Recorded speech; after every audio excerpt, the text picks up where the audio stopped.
Dogworks Radio is sponsored by Alaska Dogworks. Check out their website at alaskadogworks.com. Start your day tomorrow with The Daily Dog with Michelle Forto, the morning podcast on Dogworks Radio.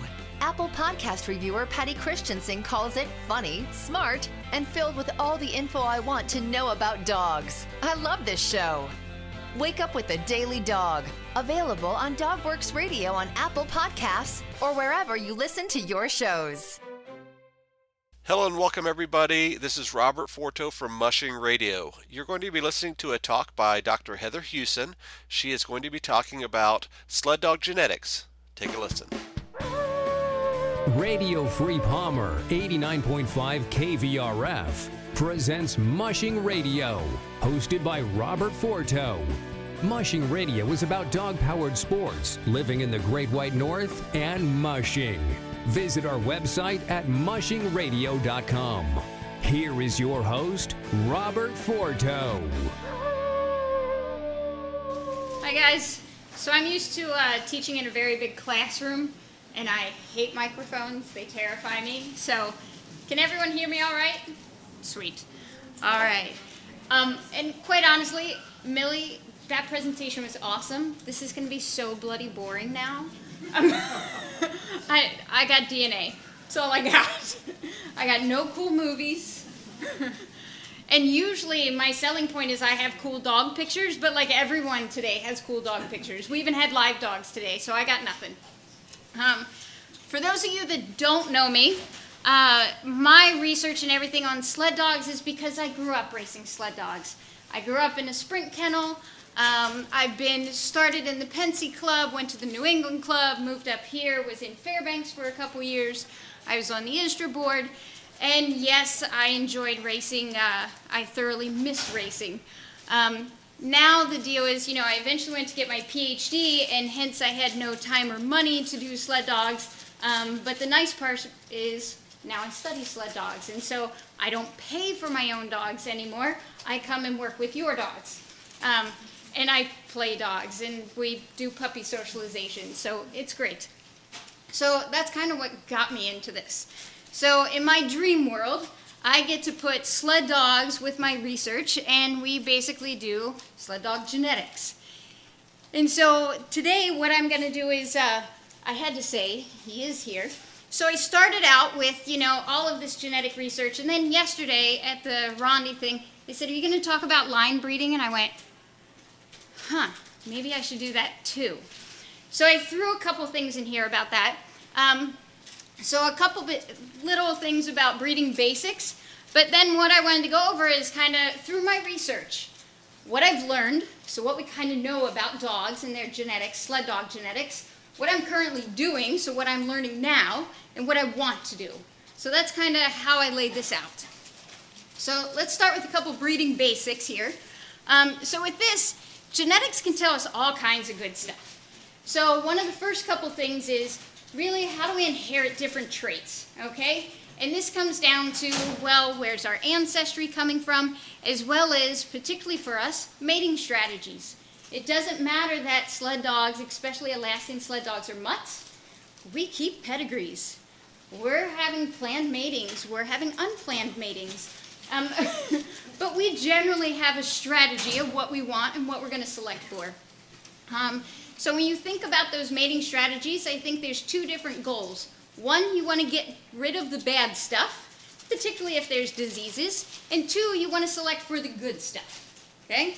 So that's kind of the bottom line there. You also get a lot about their ancestry, and this has been one of my interests in sled dogs, is I grew up racing sled dogs. So, over all those years, yes, I knew sled dogs were mutts, but I was really curious, So the guy that bred in the greyhound, do we still have greyhounds in sled dogs? How much Siberian is in a sled dog? How much Malamute's in a sled dog? Well, what about the random German Shepherd that was in the sled dog, I wanted to know what's still in sled dogs. So I was really curious about kind of the breed origin of sled dogs, how that breed selection has developed, what stayed, and then how do we manage that. So that was the big thing I was interested in. So you'll see some of those results. But then the other thing is really thinking about mating strategies, okay? So there's kind of two different things that I really want to highlight here. And so one is sled dogs, they're mutts, okay? We've got a little bit of everything. We can do whatever we want. You know, we can put in whatever we want for whatever reason we want, okay? And that's really quite a bit of freedom. So when you think about genetics, that is basically this crossbreeding, outcrossing. And the bottom line is that gives us what you hear about hybrid vigor, okay? It's increased heterozygosity. So when we're crossing the pointers with the Alaskans, you know, what are we getting out of that? Why are some of those crosses good, but why do we want more of the Alaskan in the dogs? You know, so how does that stuff work? So I was curious about that. And some of the big things here is, you know, even within the pet population, you hear a lot about the Labradoodles. Now there's like every kind of first generation cross, and, you know, now it's not just an oops, it's like an intentional, and then they get lots of money for them nowadays. So yeah, we have all of these different mating strategies, and sled dogs are one of the greatest examples of these outbred dogs, of these crossbred dogs. And one of the things that I feel such pride when I talk about sled dogs is they're one of the few dogs nowadays that is selected for their performance. You know, we have all different kinds of breeds of dogs, and so many of them were originally selected for a particular job, but nowadays they are generally selected for a very set structure of appearance. So that's one of the big things that I put in here. So with sled dogs, you have heterozygosity. We monopolize on that with performance, with their health. That's a big deal in our sled dogs. And the other thing is basically the byproduct of that is we have a decrease in our sled dog population for frequency of any kind of bad diseases. Do those diseases crop up? Yes. But in general, if you compare sled dogs to any purebred dog, our dogs are really healthy.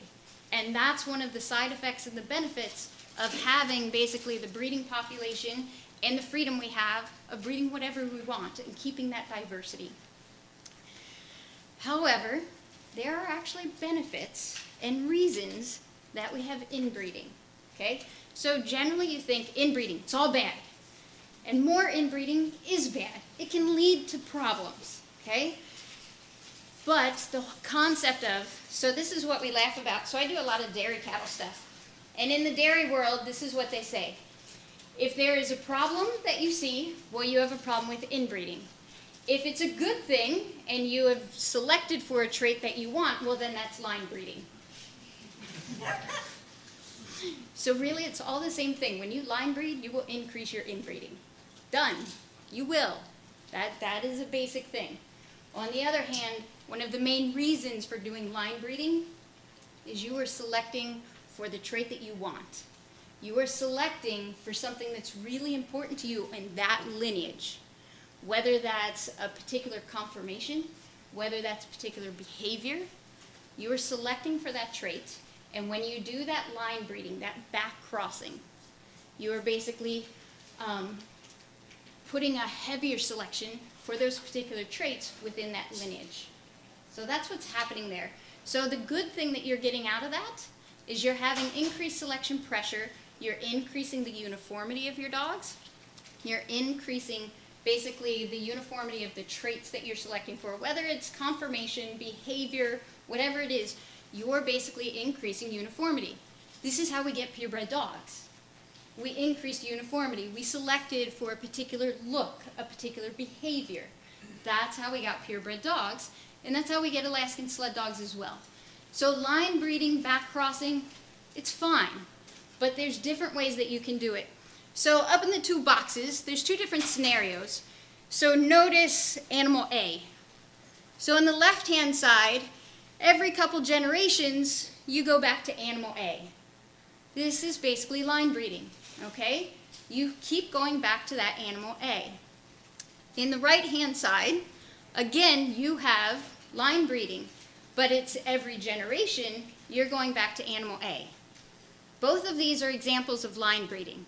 The bottom line is, example on the right-hand side, you have a much higher degree of inbreeding as opposed to the one on the left-hand side.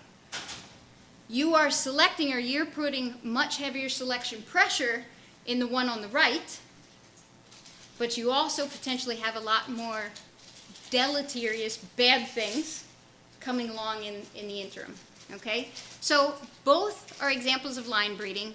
One is going to increase your inbreeding within your kennel much more quickly, okay? So line breeding, back crossing, it's useful. We have reasons that we do it. You do it with caution. That's kind of how I do it. Do it wisely. So in the long run, helps you select for your desired traits, but you do increase your inbreeding. It's just how quickly do you increase that inbreeding? And when you do that, you do get the increase in basically your desired trait, but you can also bring along those genetic diseases, the genetic defects. So keep that in mind when you do that. This is just kind of an example here, but basically, you know, when you're doing these line breedings, back crossing, you have freedom, especially in sled dogs, you know, and this is really interesting. I'll show you kind of when you see some of my results, but it's really interesting the difference between distance mushers and sprint mushers and how we use our dogs. So distance mushers, I could say from my own genetic research, they tend to keep their breeding schemes within their kennels. Yes, they will still breed across kennels and use, you know, popular sires or dams. They will still sell and buy dogs and trade dogs, but they do. I can tell you you'll see it, that they have a unique genetic signature that's very related to their kennel. Now the sprint mushers, I think they're much more of the salesmen of the popular sires and dams, with the other idea that I have a really good lead dog. All right, if you have enough of money, we can work with that lead dog, and we're going to sell those dogs. So you'll see what that looks like on the dogs that I've actually worked with.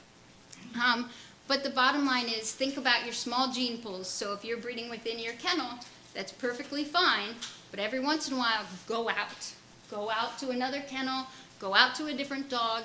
That way you decrease that inbreeding, okay? You decrease any chance that you're going to end up with a bad genetic disease. Okay, so just something to keep in mind. So purebred dogs, a big thing that's going on right now that I get contacted by the purebred breed associations is really this idea of how can they outcross and come back to their breed without officially hurting what their breed is. You know, they want it to still stay a Siberian Husky, but they realize, you know, as a purebred dog, they have a very closed gene pool. So today's a lot of the purebred associations, this is a concern for them. They're having more and more genetic diseases that are cropping up in their breeds. How can they remedy this? As a geneticist, my one main answer is outcross. Give your population some diversity. So now it's more of how can we do this in a planned, systematic manner that doesn't really, you know, we're not going to do the Siberian Husky to the Pomeranian, you know. So how can they do it in a systematic manner? So that's one of the things I get asked about a lot. And a lot of times I'm looking at why do you want to do things? If you have a small gene pool, what are you going to do? Are you selecting for fashion or function? That's what I love about our sled dogs. We want functional dogs. If they're disease carriers, do you breed them or do you not breed them? It depends on the severity of the disease as well as what are the other traits that dog carries. So if it's a really severe disease and that dog is an awesome dog, if it's still severe, I'm probably never going to breed that dog. If it's less severe and that dog's an awesome dog, well, don't breed it to another carrier, you know. So I do these kind of talks to a lot of dairy guys because I do dairy genetics and we talk about mastitis and milk yield and all that stuff. And they're like, well, that's my best, you know, milking cow. And I'm like, fine, breeder, don't breed it to another carrier, you know, but those are also diseases that are manageable in their herds. Okay, that is, and basically is outcrossing an option. For us, that is. So we definitely have that option. Okay, that was my quick rundown on line breeding, basic breeding. Any quick questions on that one? All right, yes? How many purebred breeds are approaching you without opening up your stud books and outcrossing? I've had probably 5 different breed associations. I don't know if it's just because of my personal background, but it's the Chinook Club, the Siberian Husky Club. Those are 2 of them that have approached me about it. Is that the Siberian Husky Club, or is that factions? That's just what I was going to say. And both of them, all of them, every club I've dealt with, there's always groups. There's always groups. Some that are just anti, we do not want to do this, and some that are, how can we do it and do it wisely? So, yes, but there are always factions. All right. So the rest of this, I kind of split it into that past, present, and future. So the next couple slides are basically on genetic research, and the nice part about this is probably the genetic talk that has the least genetics in it. So really what I'm going to tell you is I'm not bogging you down with all the little things of how did I do this. I'm going to tell you what I found. Okay? That's what we narrowed this down to. So one of the first things, I did my PhD, and I was working as a genetics technician at the time, and eventually I said, well, I want to get my PhD. So I quit my really good job, and I sold my dogs, which was the hardest thing I ever did. And then I started doing genetics on sled dogs. So at least I had the optimal genetics project I could think of, genetics on sled dogs, and I wanted to know about their ancestry and performance. That's what I wanted. So one of the first big findings was I expected out of genetics that I was going to say what purebred breeds are in sled dogs. And the first big finding that came out of this was, well, sled dogs, yes, they're a mutt, but they are actually their own breed. We've basically called them sled dogs, but they're not an accepted breed. They aren't registered by AKC, which I have no desire to do. But, the bottom line is, genetically, they are a breed. And what I love to just rub in is they are a breed based on their performance. Nowadays, despite the purebreds and what they were originally developed for, they are selected for their appearance now. These are the standards, these are the breed standards, and these are how they're bred. Sled dogs, it doesn't matter if it's a distance or a sprint dog, they are their own breed. And they are just as genetically distinct as the Siberian, as the Poodle, as the Pomeranian, any of those other purebred dogs. But our dogs are functional, and they're still bred for function. So I love to rub that in. So that was one of the first big things. The other one is there really is a difference between many of the sprint and distance dogs. So this is probably the most genetic slide I have on the whole talk. So each one of these vertical lines is a sled dog. The ones on the left were all from sprint kennels. The ones on the right are all from distance kennels. Now, I have them basically, I collected at this time, this is older data. This was from 4 sprint kennels, 4 distance kennels. And the things that we can pick up. So first I want you to just look at the side that's distance dogs. You have all of these vertical lines that are primarily this dark blue. And you have this green group. And you have this light blue, and then you have this kind of funky mottled one. So the first thing is, these dogs are actually grouped based on the kennel that I sampled them from.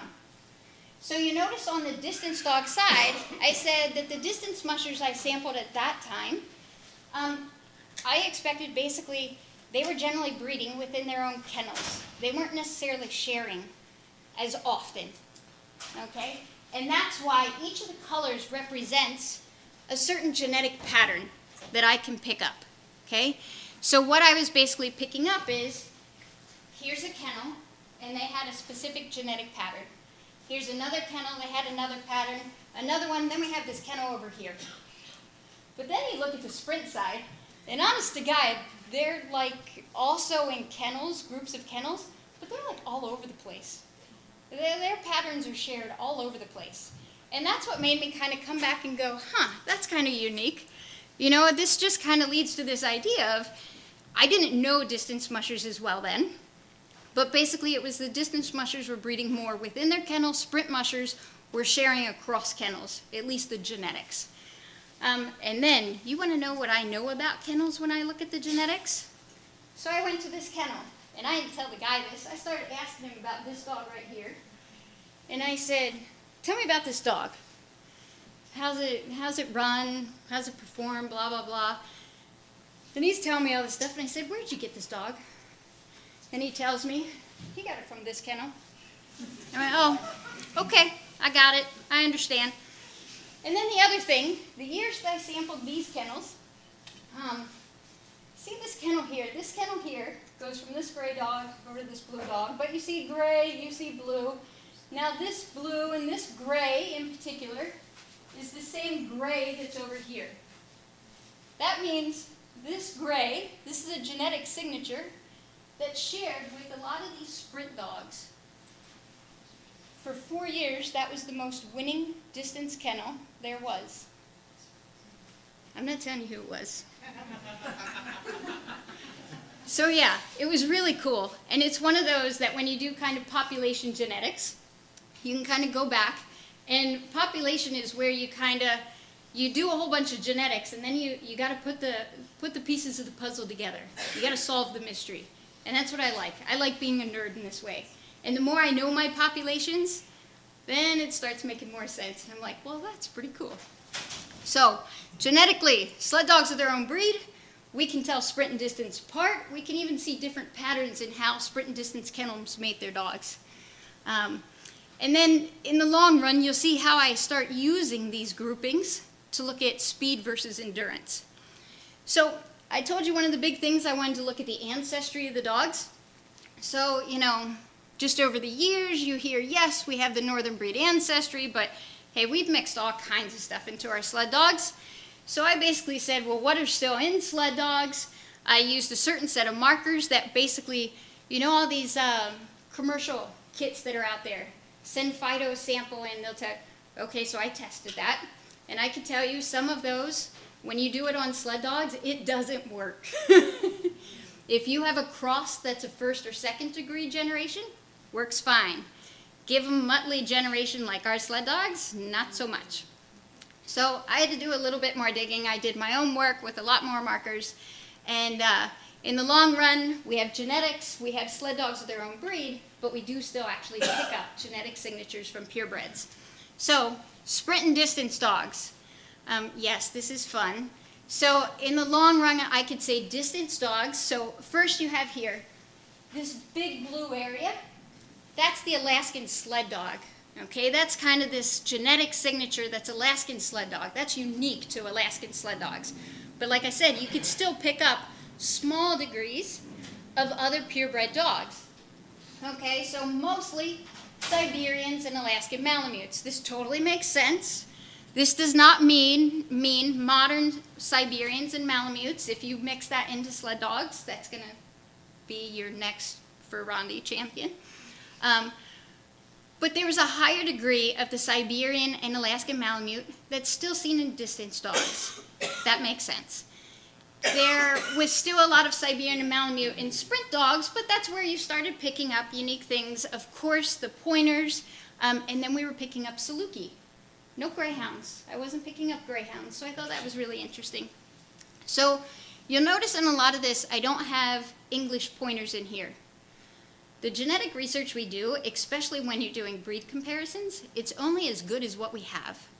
And ironically, it's really hard to find English pointers in a lot of our data sets. So a lot of times we only have reference of German Shorthair pointers.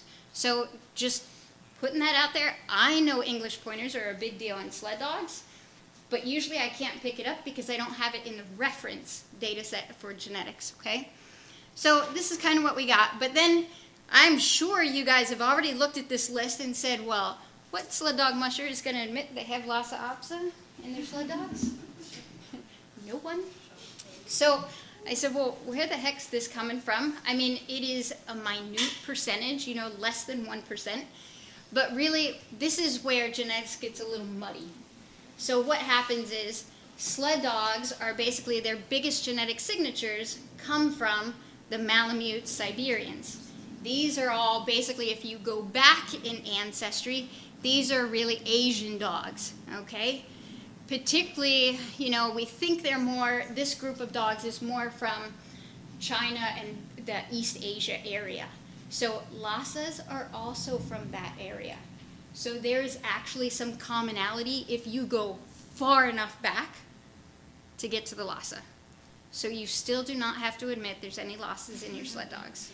But that's why they show up in the genetics. All right.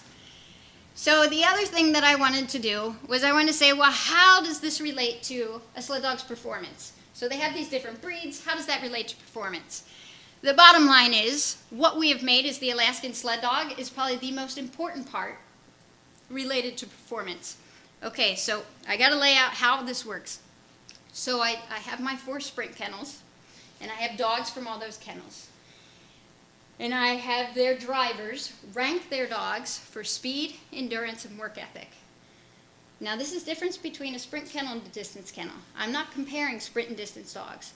I'm comparing sprint dogs that are rated as fast versus sprint dogs that are rated as slow.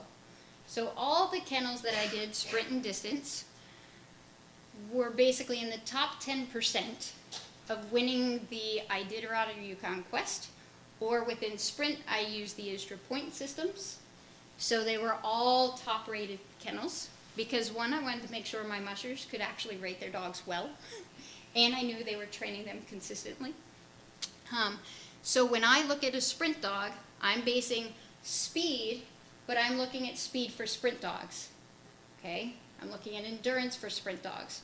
So in endurance for a sprint dog, we're only thinking about whether they're in 8-dog, 10-dog open classes. I'm not comparing them to the distance dogs, okay? So each of these traits is within sprint or distance.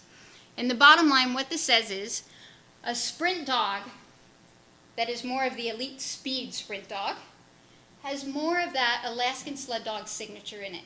This Alaskan sled dog, we've done a good job selecting and developing this. A sprint dog for endurance actually has 26% more of that Alaskan sled dog. So remember that previous slide where I had the graphs there? So basically, instead of going distance and sprint, it would be elite sprint versus the poor sprint dogs, and how those graphs would change. Work ethic, okay, is the dog pulling or not? So that was basically, honestly, it was the more objective one of all of them. It was, I basically had my mushers, especially because I came from a sprint background, say, is the dog's tuck line always tight? Is it that dog, so that was the elite. Or they had a middle of the road, and that was the dog that generally it was tight, but every once in a while they were the floaters. Versus the poor of the poor dogs, they were the dogs that you ended up selling. They went to the pet homes, okay? They were the dogs that weren't pulling, okay? So that's kind of how this works. So Alaskan sled dog is a really important genetic component for our performance of sled dogs. But especially in distance dogs, that Siberian Husky signature and the Alaskan Malamute signature actually increased. So the dogs that had better endurance, they were making the full 1,000 miles, they had more of that Siberian Husky and Malamute signature. And that was one where I always have to differentiate. That signature, these are very old signatures in the dogs. These are not modern Siberian Huskies, modern Alaskan Malamutes. So I do not expect Yor to be breeding to the purebred Siberian to make his next team, okay? So I thought that was interesting. And then, of course, you get unexpected results in genetics. I had to look up what an Anatolian Shepherd was. And I thought this was really funny. Because in the dogs that had better work ethic, distance dogs that had better work ethic, they pulled more often, they pulled more consistently, they had this signature, this genetic signature, that actually went back to the Anatolian Shepherd. So again, okay, what musher is going to admit they bred an Anatolian Shepherd? I don't know anyone. But I thought it was really interesting because what comes up is, if you look at the breed description, especially of behavior of the Anatolian Shepherd. So one, it was developed in Turkey, in mountainous regions. It's a flock guard dog. So that's what it does. But then, okay, so high, cold areas. Okay, I get this. There's some similarity there. But it was the behavior part that made me laugh. Because when you describe it, it was this very independent, hardworking, tough dog. Right. Sounds like a distance dog to me. A very hardworking, tough dog. So you can kind of get some of those. So this was my first venture into how do these purebreds, how do these genetic signatures related to breed relate to performance? Okay, so that was something there. And then the next thing I did was I wanted to look at heat tolerance. Okay, so a lot of my work is basically this idea of I'm looking at different traits, whether it's a disease or performance. And I want to know what genes are regulating this. What's the biology behind it? Okay, so in this case, I came up with this myosin 9 gene is what was basically coming up related to heat tolerance in sprint dogs. And I can actually tell you that dogs with this top genetic code, they were the dogs that basically had better heat tolerance. Versus the ones that have this bottom genetic code, they were the ones that had a poor heat tolerance. They were the ones that were overheating. And then I said, okay, well that's great. Now how does breed ancestry relate to that? Well, that's when I was able to come back. And so I said, this is all in sprint dogs where this really came up. So is it relevant to distance dogs? Very likely, but you just don't see it as often. And what I found is most likely the sprint dogs that we're seeing this greater heat tolerance ability in, this was something that they have gained, especially by our hound crosses. Because this exact same pattern that's in the superior heat tolerant sled dogs is found in the German Shorthair Pointer. And all of those superior heat tolerance dogs, out of most of them, they had an increase in basically that pointer ancestry right over that gene in that area. So we can actually track ancestry based on where it is on your chromosomes. So did you inherit that portion of your ancestry from the pointer or from the Alaskan? Did you get it from the German Shepherd? That was way generations back when Jerry was running a Shepherd, you know? So we can actually track a lot of that if you have the right data to look at it. Okay. The last thing I want to put out for stuff that we've already done is I have done some work on different diseases. So one of them was Alaskan Husky encephalopathy. So this is one where I started doing the performance stuff. One of the kennels I went to, they said, you know, I'm having this problem. It's, you know, really severe. Can you help me out with it? So we started looking at this. So line breeding, Alaskan Husky encephalopathy was absolutely traced back to one very popular sire. Okay? That was an awesome dog. Okay? But inadvertently, they select for this disease. And as they were back crossing line breeding, it perpetuated in their kennel in particular. Okay? So in the long run, we found mutations that were related to this. You can now test for this. Okay? The other one that I worked on that was a little bit more far-stretched for sled dogs, and maybe it was we weren't noticing it as much, was this cone degeneration, and this is basically day blindness. Okay, so it was seen more they were finding it in Siberian Huskies and Malamutes, and some colleagues knew I had sled dog samples. They said, well, we know they're related to Siberians and Malamutes. Can we look at your samples? So we did. And we at least know that in some of the sled dog samples, we did find this. So we didn't find any affected sled dogs, but we did find a few carrier sled dogs. So it is within the population. So these, both of these are available that you can test your dog through UC Davis at a specific, for a specific test. They're now also available with Embark. So Embark is one of the newer companies that's doing kind of the ancestry testing, that type of deal. The difference is the old way is you get a single test at a time, or maybe you ask for these 2 tests specifically. Embark costs, so if you do both of these tests, the previous price, I don't know if it's changed in the last year or 2, it's $80 a dog for both tests. Embark sounds a lot more expensive, but it's $200 per dog.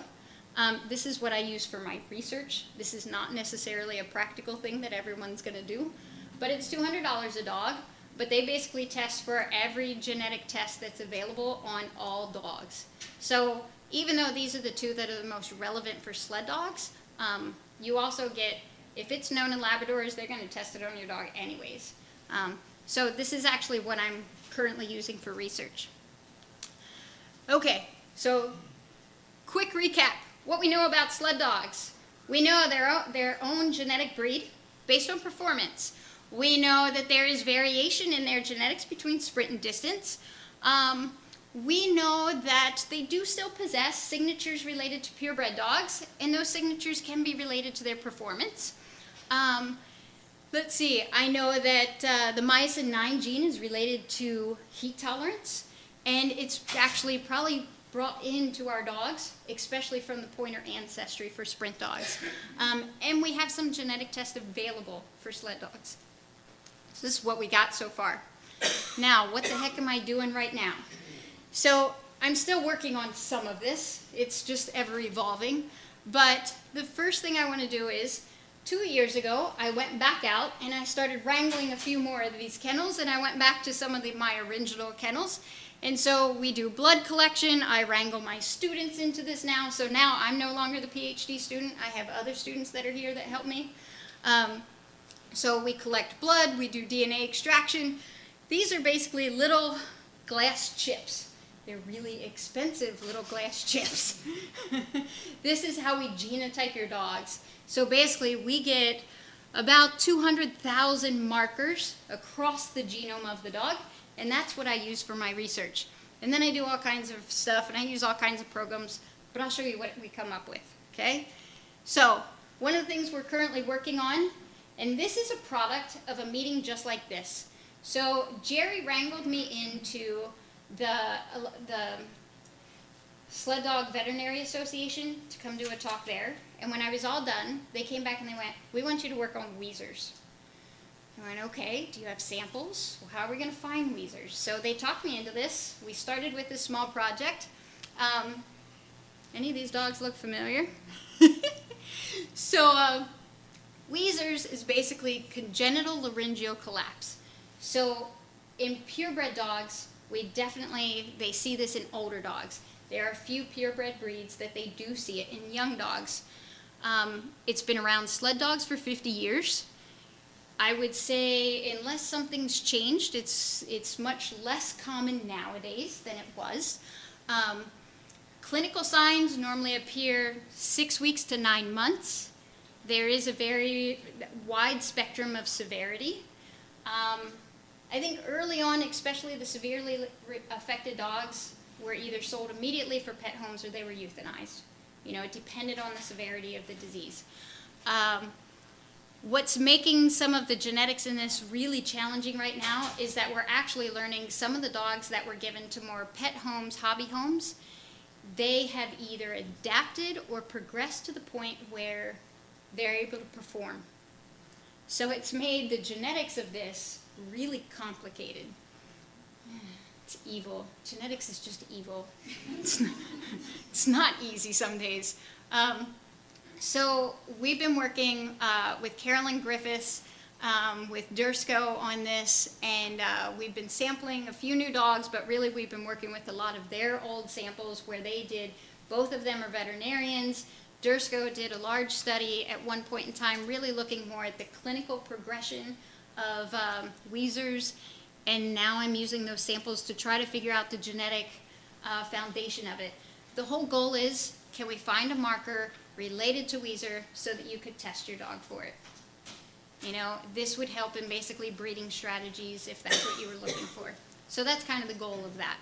So we're still working on Weezer. It's a very evil project that's not cooperating with us, but we're getting there. Tyler is one of my students who's graduated. He'll be starting vet school this year. He was with me 2 years ago when we sampled, and this was a project that he's done a ton of work on. The two pictures at the bottom, I will say that they have associated clinically the whiter dog, blue eyes, is kind of associated with sled dogs or with Weezer in sled dogs. Although I do think, I take that one with caution. In general, white and blue eyes, especially if they're pure white, that's associated with lots of diseases in all purebred dogs and in every mammal we know.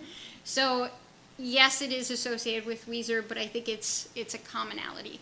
The Weezer dogs do often have this really odd skin tag, mucosal tag that we find as well. So those are two similar signs of those dogs. All right. So another project that I'm still curious about athletic performance. We get older, we get a little wiser. The bottom line is I've tried to do this, I tried it in a different approach. So my first try, when I was a PhD student, I had the heat tolerance. That one worked well. But all my other stuff on speed and endurance didn't work as well. Okay, so I'm older, wiser, I'm going to try it a different way now. One is I collected more dogs. So Alex is another one of my students. I made my students go camping to one of the Pensy sled dog campouts. That was their first introduction to sled dogs, which was pretty funny. And we went around and sampled lots of dogs.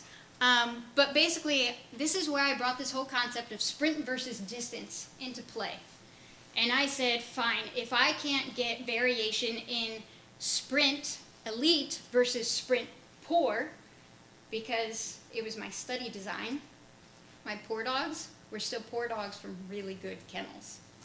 So you got to figure that my amount of variation in those dogs was actually fairly limited.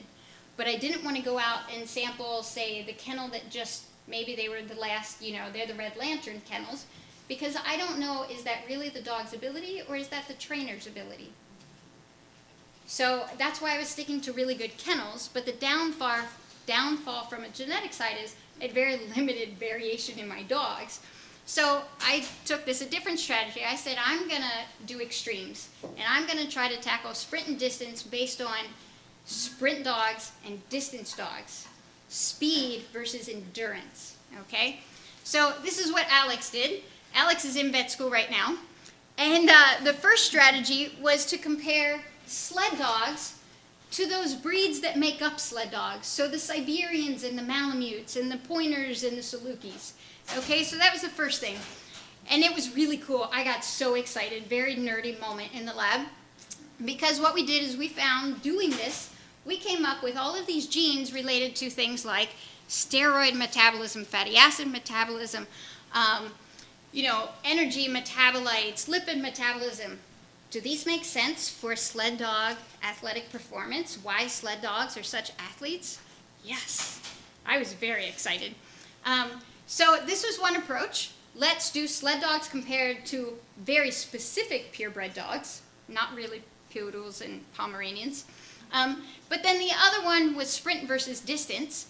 And similarly, we got some really good results.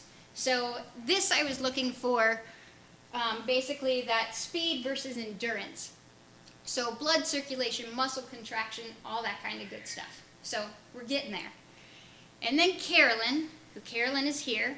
Carolyn had an interest in the Siberian Huskies.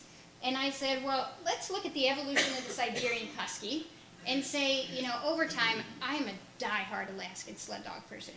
Die-hard. And I was like, I can respect the guys that race Siberians, but then I would go to the shows, and I'm like, where did that come from? It's got short legs, it's stocky, all this kind of stuff. So Carolyn actually came up with all kinds of good stuff. So what Carolyn did was she compared the sledding Siberians, and to us, sledding Siberians are doing the Iditarod or Yukon Quest, okay?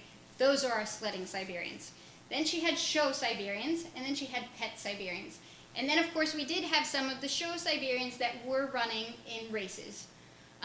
So those are kind of our different groups. And again, we did this population comparison. We have all kinds of good stuff. And I thought some of it, again, if you compare the sled ones to other ones, lipid metabolism, protein metabolism, one of the really interesting ones, if you compare pet Siberians to all the other ones, there's things to do with stress response and ADHD. So yeah, we had all kinds of stuff. We also did physical body measurements, and we could identify that just what we know when we look at them, but we had it in numbers now, that basically the sled dogs, or the sledding Siberians, they were taller in height and they had a larger chest, but they were finer boned, and they also had a more flat back. So the show dogs actually had more of a sloped back to them. So those were some of the findings we found in her work. And then my current project, which leads me to many of you guys have seen these because we've put it out all over the clubs. I got roped into this project, right place at the right time. So the Vika Foundation, their whole mission is this idea of how can we extend the health span of domestic mammals, and we're going to use dogs. And not only are we using dogs, we sold them the idea we're going to use sled dogs. So the good news in this is that by using sled dogs, I now get to get 100 sled dogs at Cornell, and now we get to play with sled dogs all the time at Cornell. If I survive the setup of this project, if I survive getting the 19 dogs we're getting from Anchorage area back to Alaska, and all of my students arrive in Antarctica with those dogs, it'll be a miracle. My role in this is I do the exercise, the strength, and some of the cognition training. I have a colleague that is doing more of the immune function. So with this, the idea is that from a genetic standpoint, basically as we get older, the replication of our cells gets a little funky, you know? So that's how we get cancers, that's how we get bad stuff, that's how we get Alzheimer's. And basically we're looking at how do we slow this down, okay? And over time, how does this relate to exercise? So sled dogs make a perfect model organism for this. So I get to do treadmill stuff. The girls didn't know I put this in here. So this is actually my dog that now I don't raise sled dogs, but she's my half Saluki, half sled dog experiment dog. And her job is to be the research dog in the lab. So we're training her to run on the horse treadmill at Cornell. All the dogs in the Vika project, no, we won't be running in teams, but they will be conditioning on the treadmill. So this is one thing to look at, just how do they maintain condition over time. So these are 8 and 9-year-old dogs we're collecting. We're going to have them till they die of old age, and the study's going to go for at least 6 years, okay? So we're doing treadmill. Okay, I don't expect the 8 and 9-year-old dogs to be pulling this much, but we're going to be doing strength conditioning.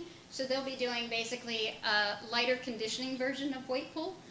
So they'll be doing this as well. And then we will be doing cognition. So we're going to use these kind of smart collars. They know when the dog's moving, what their heart rate is, respiration rate. There's some catches to those on how well they work, but we're going to give it a try. We're researchers. This is what we do. So we're going to be working on these. So those are the 3 major parts that I'm in charge of. And then we're also looking at immune function with the dogs and how their immunity and immune cells and immune response just changes over time. We're not giving them any evil viruses or something. We're just looking at naturally what happens. So that's the Vika project. Where are we going? Well, I'm still going to be doing the Vika project for the next 6 years. I'm still going to be working on performance. But the long run is, my goal since I started my PhD was I want to do genetic selection in sled dogs. So I wanted this idea of basically what you need is the dogs that are adults, and we know how well they perform. We know if they get diseases, okay? If we can figure out the genetics related to that performance or those diseases, then what happens is you can take a little puppy, you can take a blood sample, and now I can tell you, if this all works out, I can tell you this dog has the genetic foundation to be have more speed, have better endurance. It carries a marker for Weezer. I can tell you those things. That's the foundation. It's up to you guys to bring it up to that potential. Will there be dogs that have the foundation and don't pan out? There's always the outlier. Will there be the dogs that don't look like they have the foundation and you make them the awesome lead dog? Yeah, there's gonna be the outliers. But in the long run, it does really work. We've been doing this in dairy cattle for 50 years, and now they've used genomics since 2008. The rate of improvement is astronomical. It's basically cows in the US are making, I gotta get this right, they make twice as much milk with only 2/3 of the cows available. So that's how well genetic selection has worked in the dairy industry in the US. So the concept is all there. I just gotta get the darn research done so you can use it. So that's where we are with that. So this is still my big picture. This is what I want to do. So all you guys that have stuck with me from when I've been a graduate student and are now working with me and so on, this is where we're getting. And if you're willing to put up with me for all these years, we're going to get this. I swear I'm going to get this done. I might be a lot older, so you guys better be in good shape. You know, what's it take to do that? We're already talking about your races. I got to find funding all the time. As much as I love sled dogs, they're not an easy dog to sell. They aren't a purebred dog. They don't have a purebred association backing them. It's not nutrition, so I can't necessarily get a nutrition company to back me. It's a challenge, but we're all in it for the long haul. You guys are all dedicated to it. So I need dogs. I need dog mushers. I need dog mushers that will rate their dogs on the performance and this stuff. Yes, I need money. And one of the other big things is I'd really like to work on creating this DNA bank. So eventually I might wrangle, the organizers of when we do the Open and the Ferrande, when we do the Iditarod and Yukon Quest. The distance races, you're already taking blood samples of your dogs half the time. Well, I just want to snag that blood sample when they're done testing it and get DNA out of it, okay? So I'm working on those things. The other big thing I'm doing is, and part of this has to do with, yes, I'm really interested, but it's also a new strategy for how to fund these projects. So I'm all about the functional dog. And to me, guide dogs, your law enforcement, your military dogs, those are very functional dogs. So I'm actually working with the Guide Dog Association now. I'm working with one of the major trainers in the U.S. that supplies, trains law enforcement and military dogs for the same idea, to do genomic selection in these dogs to make them basically a more efficient and accurate breeding program. So that's kind of my goal there. And the fun part is, through some of this, even though these dogs' duties are extremely different, there's certain things like what I'm starting to term, I'm coining it drive. All these dogs have to have drive. It might be drive for a different job, but they all have drive. And I think there's something similar there that all these dogs have, that it could be the same thing, whether it's a sled dog, a German Shepherd, a Labrador Retriever. So this is a big thing that I'm working on now. Another one that eventually we're going to get this done. So Jerry has wrangled me into this one, and if I actually have a little bit of funding and just have to get it underway. We're kind of curious. This is more of a fun one, and Millie's dogs are coming into play in this one. Is what we're looking at, getting DNA from old preserved samples of Balto, Togo, Fritz, preserved dogs, comparing those to, I think Millie's dogs make a nice intermediary to that, to modern sled dogs, and see how have they evolved over time. So this one we're in the works of eventually, and that's all I got. So that's kind of what I've done, what I'm doing now, what I'm still working on, what I hope to be working on. So I'm happy to answer any questions. Yes?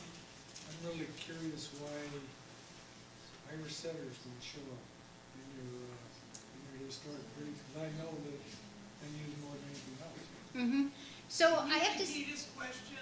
Sure. So his question was, why don't Irish setters show up in kind of the ancestry of sled dogs?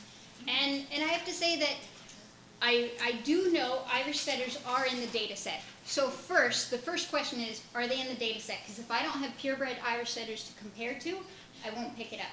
So that's kind of the issue with the English pointers. I don't have English pointers to compare to. But the Irish setters, I think it's one, is it the sled dogs I'm sampling? So the sled dogs that I'm sampling, are they not the lineages that have Irish setter? Okay, so that could be it. They should be. If it's ones that I am sampling those, then I would say it's going to be a similar phenomenon to the greyhounds. Because people have put greyhounds in them, and certainly put it there, but it's not something that's staying in the lineage. It's not being continually selected for from that ancestry. So where, say, the hair coat or maybe certain behavioral traits are still being selected for that the sled dogs have obtained from Siberians and Malamutes, or the heat tolerance from, say, the pointers, I would say genetically, we aren't continually selecting for that Irish setter lineage. So it's just not showing as continued in our current sled dog population.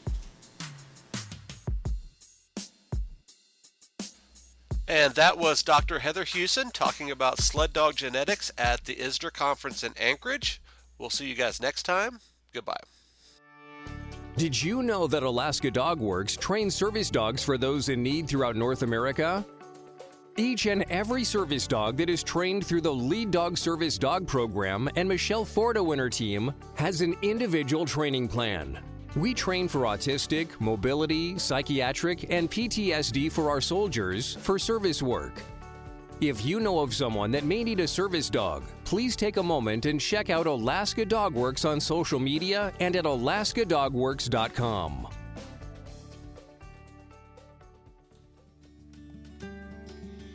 If you like our podcast, there are a few things you can do. You can take a couple of minutes and go to Apple Podcasts and leave us a 5-star review. You can also check out all of our DogWorks Radio sponsors and promotions in our show notes. Another thing you can do is go over to Facebook, like our Facebook page, and one last thing, please tell all of your friends by spreading the word about DogWorks Radio. Thank you so much for listening to us. We really appreciate you. DogWorks Radio is produced by Robert Forto. Logo art by Angry Squirrel Studios. DogWorks Radio is produced in conjunction with KVRF 89.7 in Palmer, Alaska. For dog training advice, you can contact Alaska Dog Works at 907-841-1686 or visit their website at alaskadogworks.com.